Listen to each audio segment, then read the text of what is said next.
आज अगर कोई बेहतर यूनिवर्सिटी की बात करे तो सबसे पहले नाम आता है ऑक्सफोर्ड यूनिवर्सिटी और हैम्ब्रिज जैसे कई नाम। लेकिन एक बात ऐसी है कि करीब 1500 साल पहले कहानी कुछ और ही थी, क्योंकि तब भारत में थी एक ऐसी यूनिवर्सिटी जो आज दुनिया की सबसे पुरानी यूनिवर्सिटी में से एक है, नालंदा। नालंदा शब्द 3 शब्दों से बना है, ना आलम दा। इसका मतलब है एक ऐसा उपहार जिसकी कोई सीमा नहीं। जैसा नाम वैसा काम भी था। इस यूनिवर्सिटी में ज्ञान का भंडार था।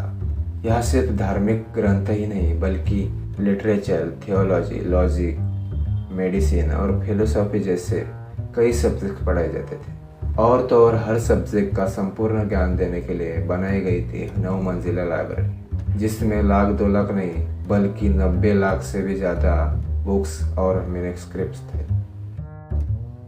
ये यूनिवर्सिटी 700 साल तक दुनिया को सीख देती रही, लेकिन नालंदा ने कई बार बाहरी हमलों के मार को भी झेला। आखिरकार 12वीं शताब्दी में एक हमले में बख्तियार खिलजी ने नालंदा को जला दिया और माना जाता है कि इसकी लाइब्रेरी 3 महीने तक जलती रही और ज्ञान का वो खजाना जिसे संभाल कर रखा गया था धुएं में खो गया। उस वक्त जब नालंदा कई बुलंदियों को छू रही थी, वो एक महाविहार यानी विशाल बौद्ध मठ का हिस्सा थी, जिसके खंडहर आज भी 57 एकड़ में फैली इस साइट में नजर आते हैं। कुछ रिकॉर्ड्स के मुताबिक नालंदा दरअसल आम के बगीचे पर बनी थी, जिसे 500 व्यापारियों ने गौतम बुद्ध को तोहफे में दिया था। पर आर्कियोलॉजी के हिसाब से नालंदा को 5th सेंचुरी BC में गुप्त काल में बनाया गया था। उसके बाद गुप्त काल में इस जगह का और डेवलपमेंट हुआ और एक विहार से 7th सेंचुरी में महाविहार बन चुका था।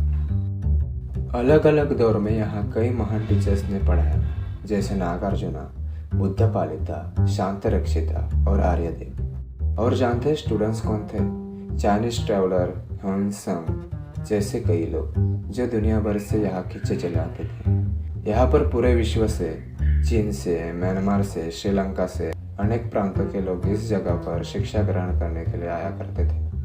लेकिन इस सब के बावजूद नालंदा वक्त की मार को नहीं झेल पाई। इसलिए डॉक्टर अब्दुल कलाम की पहल से नालंदा ने एक मॉडर्न इंटरनेशनल यूनिवर्सिटी के रूप में फिर से जन्म लिया। लेकिन एक बात सच है कि नालंदा जैसी यूनिवर्सिटी इस बात का सबूत है कि भारत का ज्ञान सदियों से दुनिया को रोशन करता आ रहा है।